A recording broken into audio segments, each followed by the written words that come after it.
Original கற்பூரம் அப்படிங்கிறது.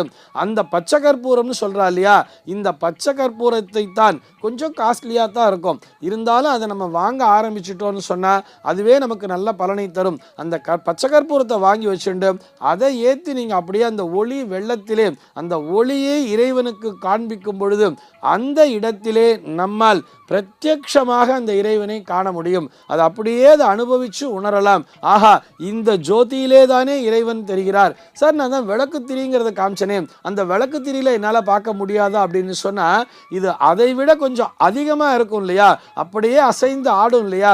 நம்ம விளக்கு திரிங்கிறத ரொம்ப சின்னதாக மெலிசா போட்டிருப்போம். அதில் பார்க்கிறதை விட, அதிலே தரிசிப்பதை விட இந்த கற்பூர சூர்ண சம்யுக்தம்னு சொல்லிட்டா இல்லையா, இந்த கற்பூரத்தினால் நாம் அந்த ஒளியினை ஏற்றி அதிலே பார்க்கும் பொழுது, இறைவனை தரிசிக்கும் பொழுது அது நமக்கு ஒரு எக்ஸ்ட்ரா எனர்ஜி அப்படிங்கிறத கொடுத்துடுறது.